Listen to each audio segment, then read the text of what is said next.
and maybe we can.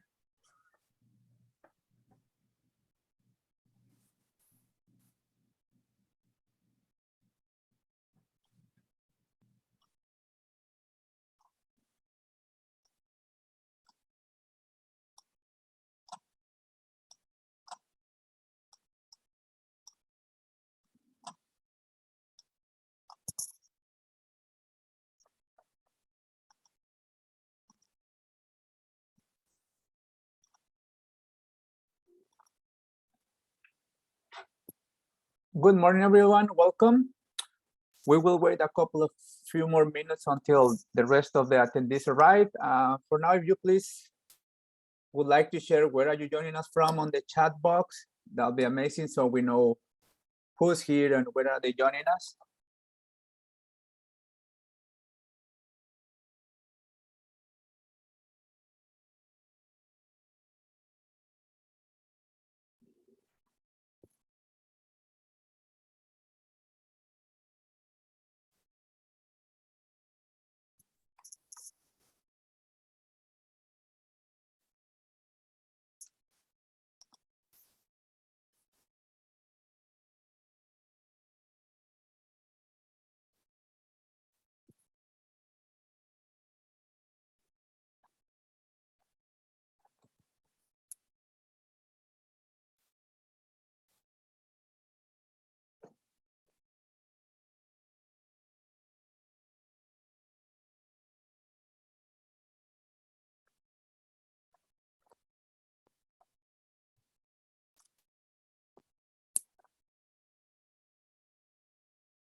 Okay, I think we're about to start.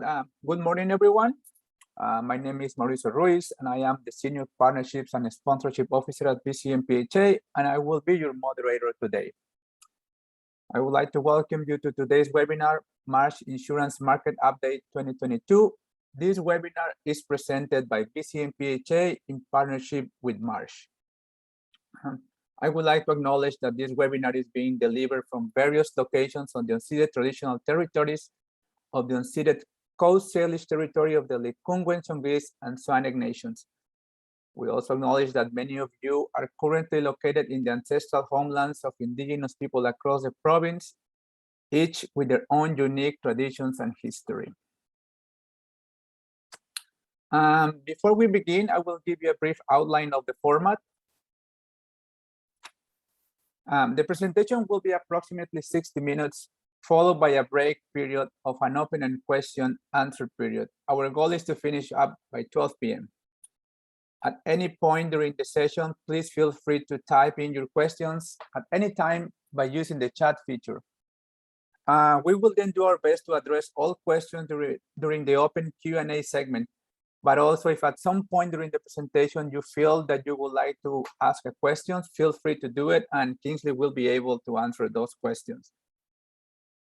This webinar is being recorded and the audience will be muted, which means that you can hear us, but we won't be able to hear you. Again, please type in your questions using the chat feature. A recording of this webinar will be sent to you, so you will be able to access the presentation there. So don't worry if you miss something today. So before we start the presentation, I would like to extend a big thank you to our BCMPHA education partners whose support has enabled online professional development opportunities for the community housing sector. Now, I would like to introduce our presenter, Kingsley Chow, Senior Vice President at MARSH Vancouver. Kingsley has worked in the insurance industry since 1994. He started his career as an underwriter for a local insurance company and then moved to the current insurance broker role in 1997. His specialty and focus relate to risk and insurance placements, negotiating programs to meet the needs of clients. Kingsley has been at MARSH Vancouver since 2001 and has focused exclusively on the nonprofit sector for the past 10 years. So I will give you access to start sharing your screen, Kingsley.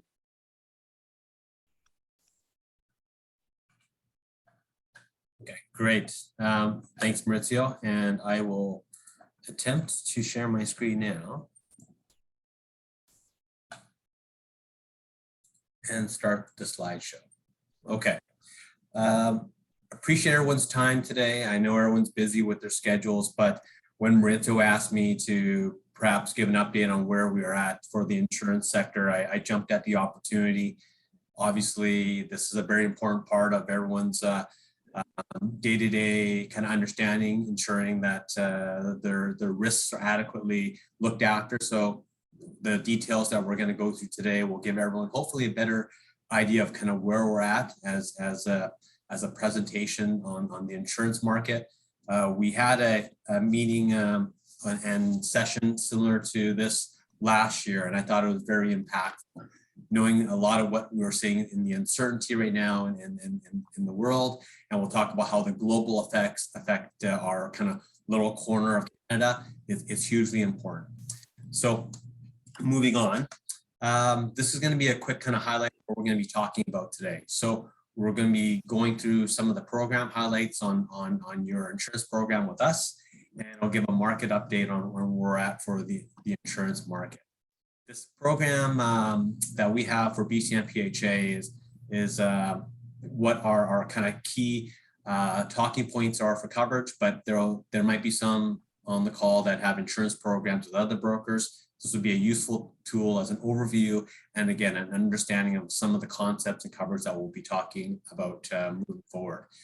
Again, we're only going to be talking about insurance today from a risk perspective. I think that is where we're useful for a lot of the operators at BCMPHA.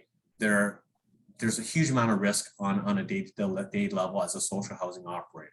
There's certain risks that are just the cost of doing business, but there's also risks that are insurable. So today we're talking about what we can insure and what we can put in place from a transfer of liability perspective. As we go through the material, as Maurizio mentioned, if there's a question that you want answered, we can stop the presentation, or again, there'll be lots of time left over at the end. So what is our role here at MARSH? Again, we represent over 225 operators in the social housing sector in BC on our program.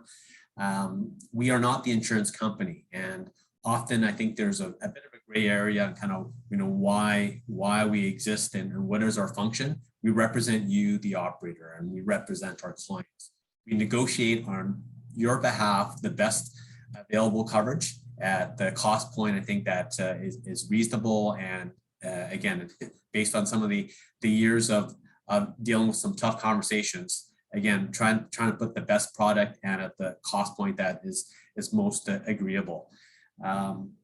When we have that negotiation finalized, then we have certain parameters we can operate with. Anything that does not meet those parameters, then we have to go to the insurance company and get their sign off. Maurizio was very kind to give you my background, so I'm not going to go over that here, but I do represent a staff of MARSH of 7 dedicated individuals that focus on social housing, nonprofit, and health business here at MARSH. So we're very, very kind of appreciative of having the ability to service all you clients. As a coverage overview, we're going to start with property coverage. Again, this will be largely the biggest cost item on your insurance program. It is representing the biggest spend, and if you look at the values that we're insuring, it logically should be. The insurers on our program are Aviva, Star, and AWAC, and they're at varying percentages as specified. Aviva is the lead insurer because they represent 67.5% of the risk, which means they're also the lead underwriter, and they usually dictate terms and they will set the temperature and the tone for the renewal. Very important are the other insurance companies that sign off their percentages. Typically they follow the lead, but not always. And there is always a case where the tail is wagging the dog. What we're trying to ensure is your physical assets of your operations are covered, such as building, content, inventory, business interruption. These should be the brick and mortar of all of your operations. And we're covering all risk coverage, including earthquake, flood, and sewer backup. Typically jointly with the property coverage, boiler machinery coverages. And that exists simply because the property coverage has carved out boiler machinery exposures over the years. It tends to need a more of an engineering view. Again, it's not just boiler exposures, but other coverages as well, which I'll speak to. The insurance company is Aviva Insurance as well, and that does make sense. As if there's an exclusionary coverage, then it's nice to have the same insurer on your property policy. We're insuring for perils not just from boiler breakdown, but machinery breakdown, such as heating, ventilation systems, AC units, and electrical panels. We're covering, again, mechanical breakdown, excluded in the property, but covered under this specialized coverage.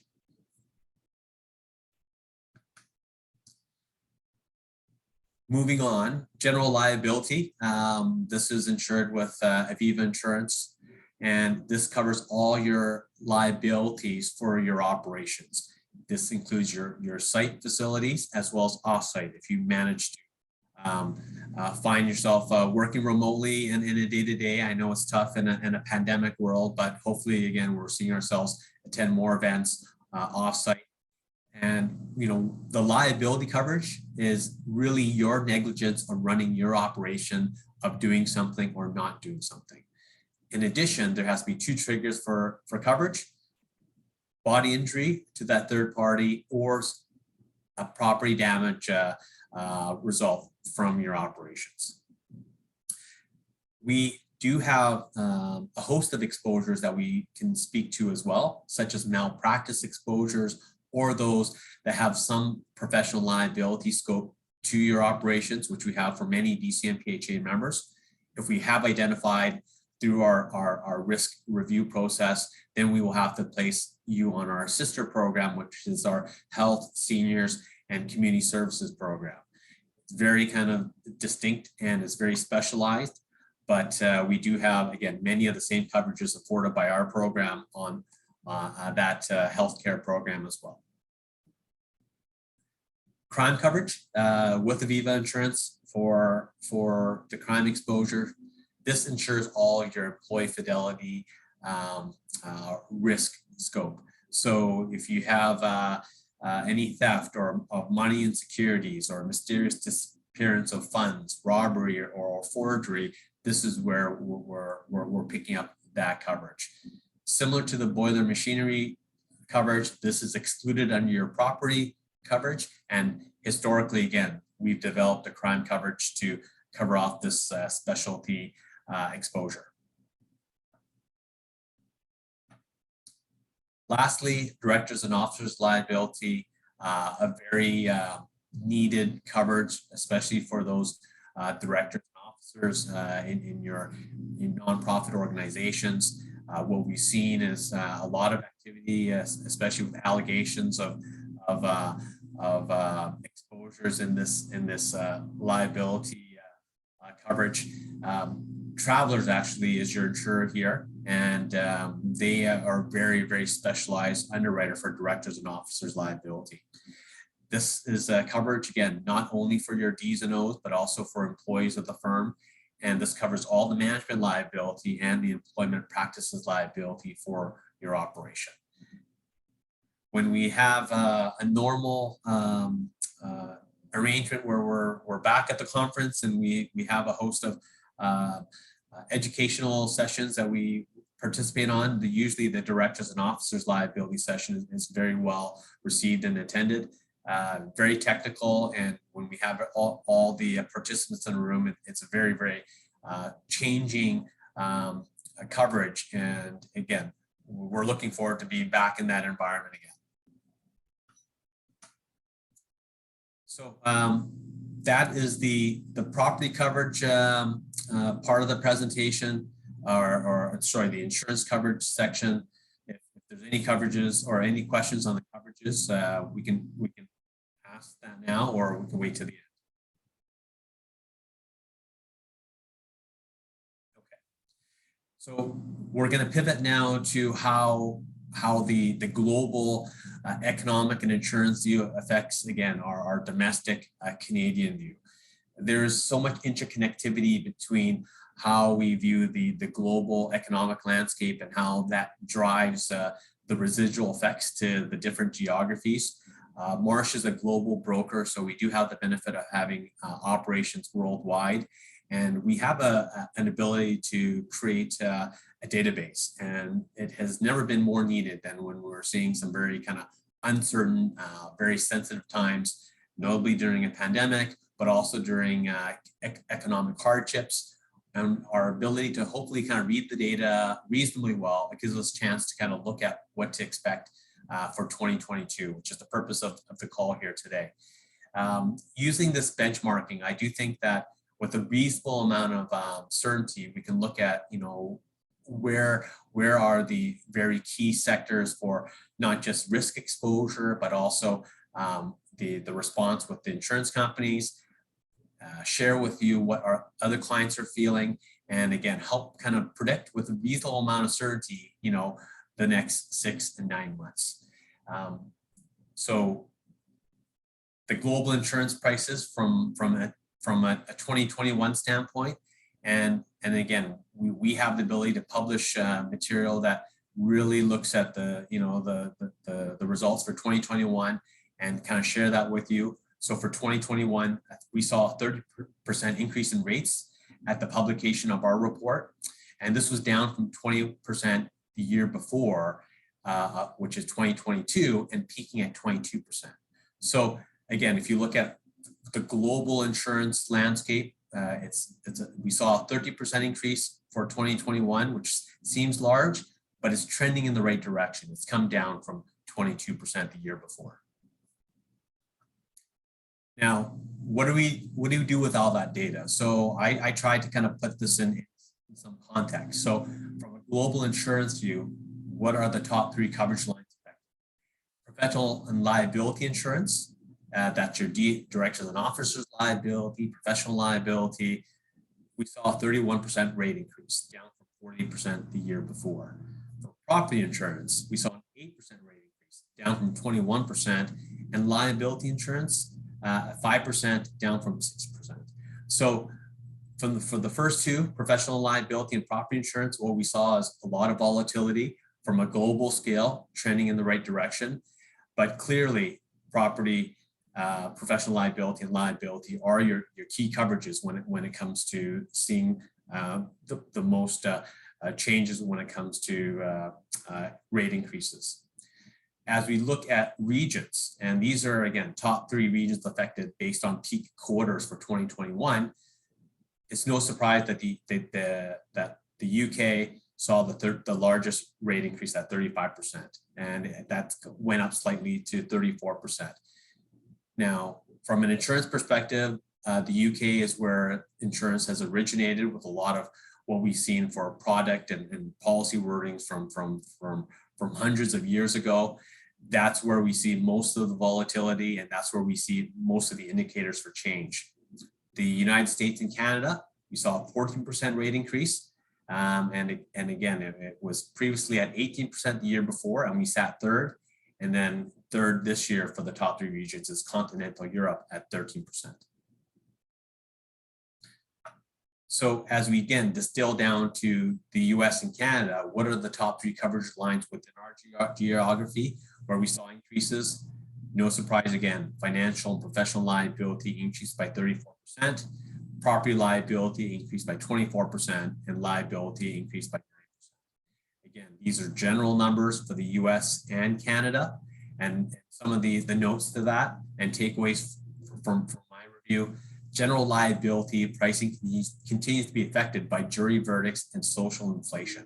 So again, a lot more uncertainty in the US than Canada, but we're seeing a much more litigious view in Canada as a response to what we see on that side of the border. Insurer claims costs are rising above general economic inflation.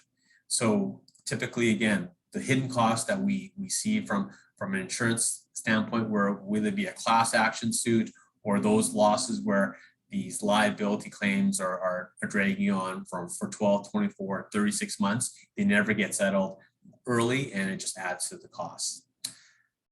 Directors and officers liability, we spoke about that just earlier. It affects most operations, for-profit, non-profit, private sector. Rates are as high as we've ever seen. And cyber pricing has increased, over 130%. And, we'll have a chance to speak to it a little bit more in detail, but, cyber exposures will be insured. And there are a lot of cyber claims that we've seen that have not been reported. And it's a huge issue. And we're seeing that now economically. There are certain countries and organizations that specialize in ransomware, and it's a very scary proposition. So what we're seeing in this sector is a huge bump in rates. Again, E&O pricing has increased 24%. That ties into your professional liability. And lastly, there's no doubt that what we've seen from a weather standpoint has a huge impact for us, especially here in Canada. The unpredictability of 2021, where we saw the heat dome, we saw atmospheric flooding, we saw wildfires. That is a tremendous small sampling size of what we can exhibit on a global scale. On a global measure, bigger challenges, whether it be a windstorm in the Gulf where it affects our oil production, or wildfires in California where we've seen devastation there. It's very uncertain now how that's going to impact us moving forward. Knock on wood, though, we haven't seen that in the last 18, 24 months. But again, insurers need to prepare for the large scale events, and then that's where they conduct all their catastrophic modeling, all their actuarial kind of research. But there's no doubt that for every dollar of property rate, there has to be contemplation that some of that goes towards their own reinsurance towards catastrophic losses. So those are kind of measures that we use based on our actuarial data ourselves, and using that data from a global view. Why is that important? Again, insurance companies have global clients with a host of insurance companies headquartered in Europe and in the US. If they're in a certain geography that's really tough hit with some of those numbers that I mentioned, that will represent what they are doing in other geographies, such as Canada. Weather and climate continue to dominate the loss results for insurance companies year over year. I'm very happy to say that we haven't seen a global weather event that changes the dial, or even a global event such as the Trade Center event. Again, these are huge, massive events that trigger responses, and again, typically not favorable from pricing and coverage standpoint. Historically, again, in my career, I've seen insurance companies have a more favorable economic environment where they've relied a lot on insurance investment income on their premiums. So when the interest rates were better and they were able to get better return on investment, they relied less on underwriting profitability. It's almost swung the entire way of profitability now, where underwriting is king. They ask more details and they have more scrutiny, and we'll talk about what their underwriting appetite is later on in the presentation. Ultimately, insurance companies are public companies and publicly traded. They need shareholder confidence. So as they do their business forecasting and strategy, what they do today, what they do on a long-term basis, helps breed shareholder confidence. The UK, we saw a big number there for increases. they are the financial and insurance lifeline for our business. Lloyd's of London is traditionally a great indicator of how much financial capital is available, and our office there is definitely a good reach for us to understand kind of what to expect in 2022. And we use terms historically talking about hard market, soft market based on some of these indicators. We've had years of a soft market where it's very favorable, where the rates were static, and we've seen reductions, and the coverage was very, very broad. In the last 4 or 5 years, we've seen it swing the other way. It's a hard market where there's less financial capacity, there's less supply, more demand, and that's where we're kind of looking at the trends and going in the wrong direction. But again, from 2021 to 2022, we do see that improving. The Canadian market following the global insurance market trends. And again, you know, looking at financial capital that's available, we see that starting to kind of change somewhat. Conservative underwriting appetites now looking to perhaps broaden what the insurance companies want for business.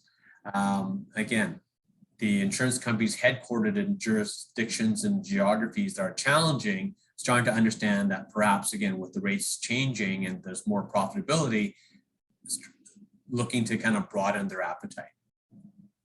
Lloyd's of London, again, is a true indicator where the number of syndicates that they open, and these are investment pools where there are individuals or corporations that invest in the management of the syndicate.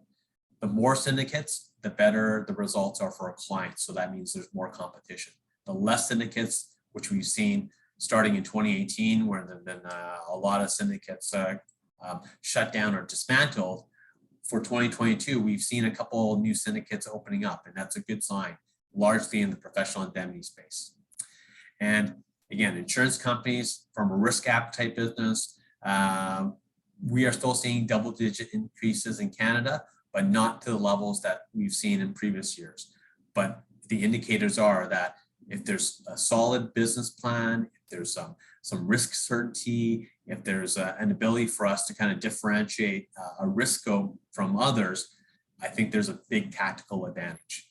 And again, challenging industry segments, which we'll speak to, you know, there aren't just challenging sectors, perhaps just for social housing, but for a lot of our other clients in their industries as well.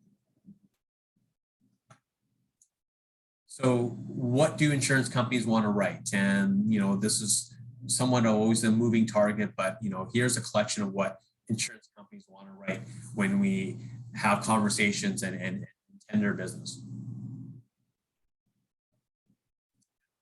Manufacturing risks, you know, with small US sales, property portfolios with commercial risks only, unlike social housing where it's primarily residential.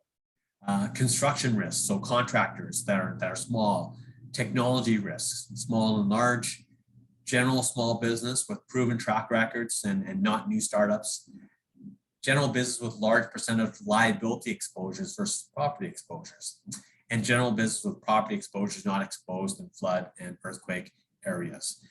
So my takeaways again, you know, the insurance companies, when they look at target appetite, they want to be somewhat selective and be risk adverse.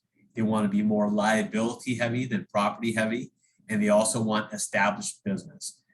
And it's easier said than done when you're in a certain part of Canada, like BC, where from an economic standpoint, we are only a certain size. In central region and in the Ontario, greater Ontario area, there's a lot more business, and, you know, out east even less. So the insurance companies need to know that if everyone's looking at this, you know, preferred industry focus, there's only so much business, which is where we need to change the narrative, which I think has been successful for social housing.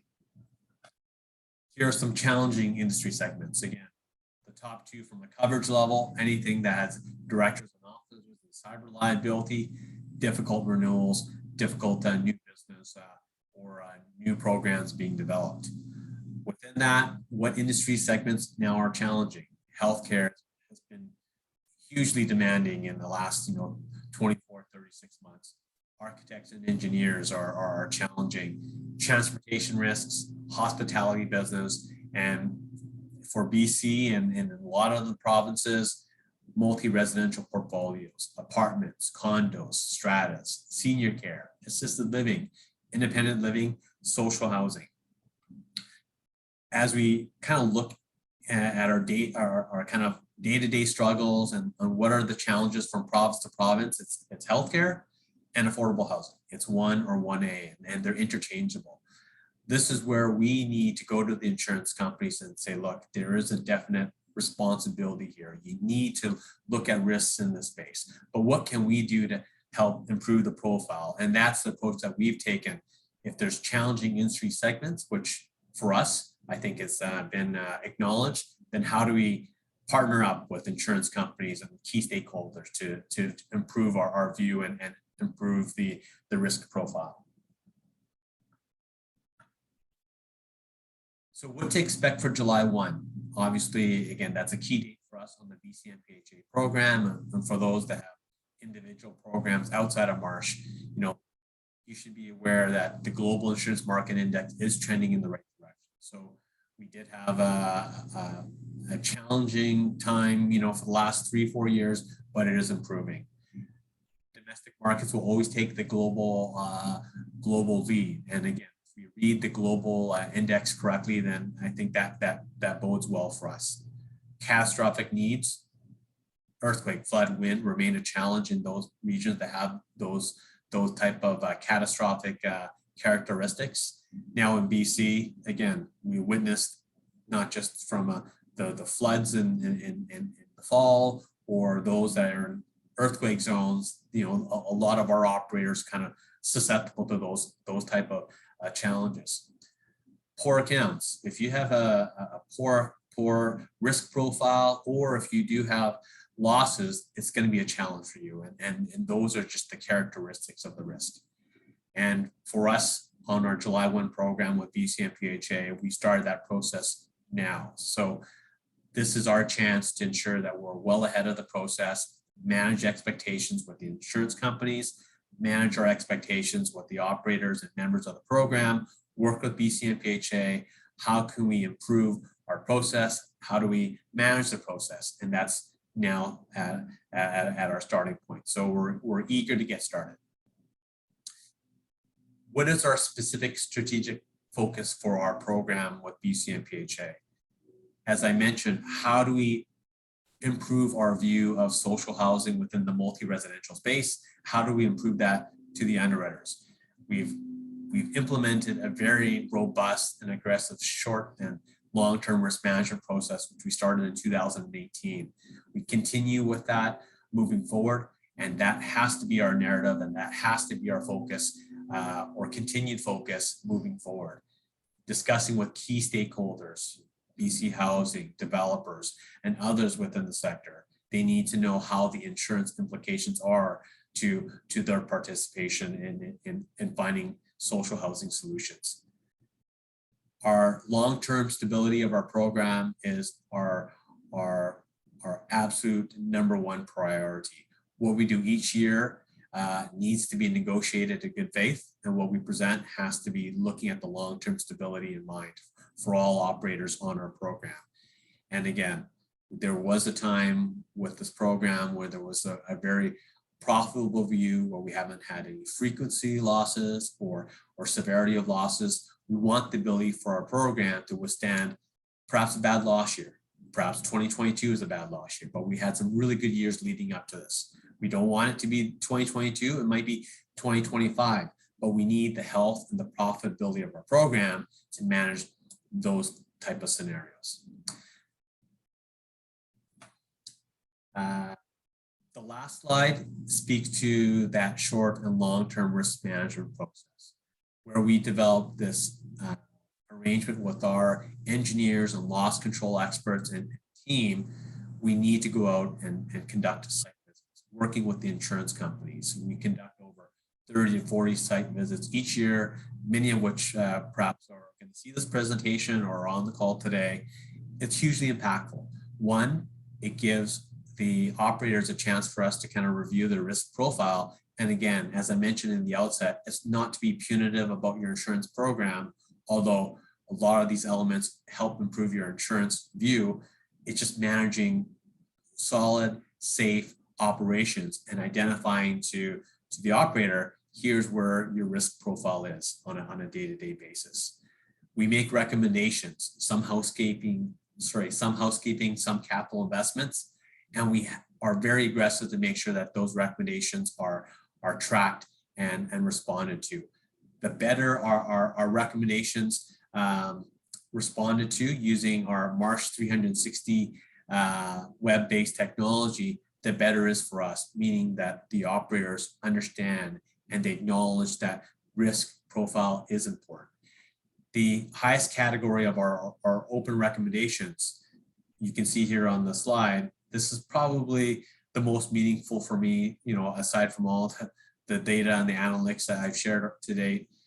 Electrical maintenance, self-inspections, life safety, general maintenance, water damage mitigation. This is huge for managing, day-to-day operations, the safety of your tenants, the long-term viability, operating nonprofit business lines with very, very little, if any, to be able to risk any of these potential losses to your operations. Insurance programs, as you all know, have higher deductibles than ever, higher deductibles that you have to manage on your own balance sheet. And to have this feedback and have this actioned with a lot of, I think, urgency, especially if you can see where, we make these most kind of, I think, useful and day-to-day type of, responses needed. This is a huge value to your day-to-day business. And again, our goal to have a very sustainable, profitable, and long-term partnership with your insurance partners. Lastly, on this slide, we will be, as part of our renewal, following up with a lot of the members. We appreciate your patience while we follow up. We appreciate the assistance of BCMPHA as they help work with us, but the better measure that we get as we continue to inspect 30, 40 locations each year, you can start this, start this database going. We want to make sure that these recommendations are responded to. So in closing, that is my last slide. I'm able now to answer any questions that you have.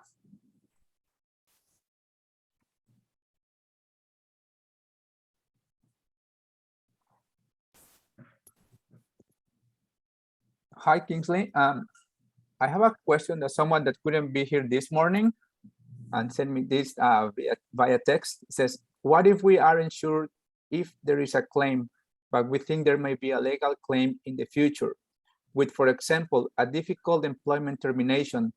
Does the society advise the insurer right away, or once there is a claim? Does legal coverage kick in right away, or after society has paid a certain threshold of legal fees? So, Maurizio, in that scenario, do they define if they're currently on the BCMPHA program, or are they outside the program? Under the BCMPHA program. Right. So every situation or possible litigation scenario as described stands on its own merits with its own details. We would have to look at if there's any type of writ or notice of claim, anything legal that's that needs to be addressed immediately. At the very least, Maurizio, what we do is notify insurers and ensure that there's no prejudice when it comes to the defense of an allegation, and that's always going to be our recommendation. Moving forward, we do have some level of certainty on, as we get through this process in the next 120 days, how that affects their premium. However, we're very happy to say that that is going to be dialogue for each individual client. So as we review the loss scope, we will have the ability to talk through the losses. So if this individual member, Maurizio, is concerned on how this is going to impact their program, we should know that in the next 60 days on how that is going to affect their programs from a coverage and cost standpoint. Thank you, Kingsley. We have one question here on the chat box. Are you able to see the chat box, Kingsley? You want me to read it? I can't see the chat box. Maybe if you can read it, Maurizio. Are rates for independent mixed income rental units for independent living affected by the BC housing expansion into supported housing program housing? If so, can they be separated?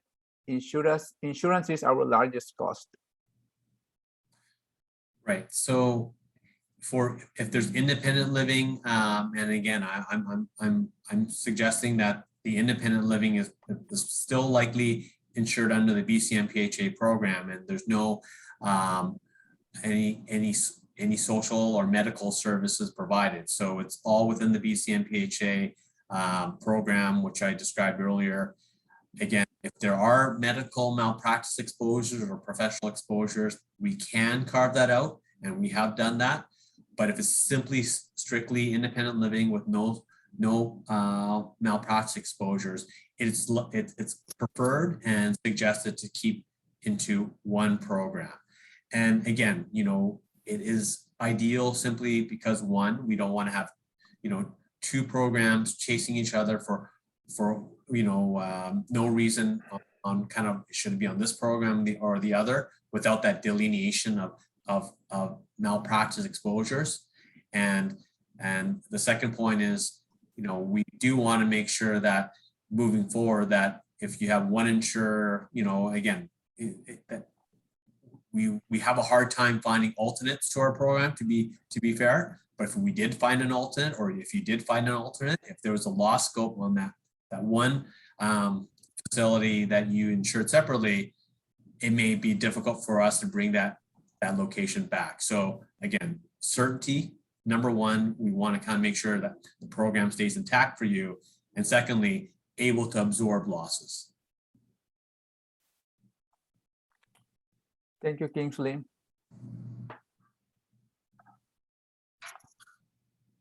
I have another question. Does the program covers human rights claims? Human rights claims. Now, as I mentioned before, the general liability would cover body injury and property damage. So it would not typically be a general liability claim. However, again, depending on the human rights complaint, Maurizio, then it might be slander, which is covered for personal injury under the general liability based on the circumstances of that allegation. That human rights complaint may also fall under the directors and officers policy based on something which, again, was a action or a non-action by the board. So if we were presented that scenario of a human rights complaint, Maurizio, we would likely file the claim under both the general liability and the D&O policy, and then debate which coverage is going to respond. I would suggest it probably will be the directors and officers coverage, but we will look at the merits of each allegation just to ensure, where the coverage sits. And there's always, again, exclusionary language, which I always like to remind all our clients. Again, if it's a deliberate or a criminal act or something of that nature, then that will speak for itself as well. Thank you. Any other questions from the attendees? Please feel free to type in the questions in the chat box if you have any questions.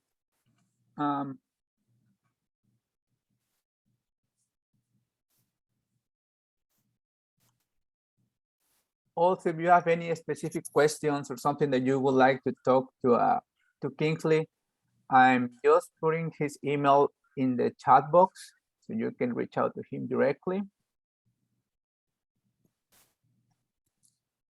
Maurizio, as an alternative to that as well, I believe I can share this presentation to you once I have another vetting. I can include my contact information if you want to share this presentation for those on the call and those that can make it. Yeah, thank you so much, Kinley. Yeah, we will be sending this presentation to the attendees in the next couple of weeks, and after you update your information there, so they're going to have access to the presentation.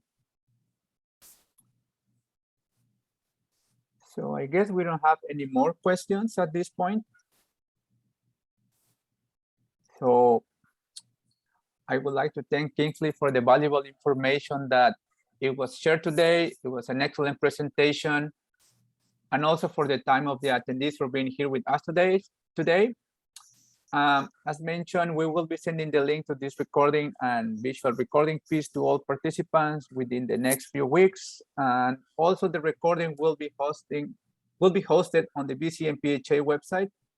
I believe Courtney already include the email of the chat box. Thanks again, and take care, everyone. Please feel free to, or don't forget to answer the survey. It's very important for us, so that's how we can get feedback and improve all our sessions here at BCMPHA. Any last comments or anything that you would like to add, Kingsley? No last comments, except again, I hope to see many of our clients and members, and again soon, whether it be at a RENTS conference or at the showcase convention at the end of the year. So again, we hope to see everyone again soon. Thank you so much, everyone. Have a good day and see you next time.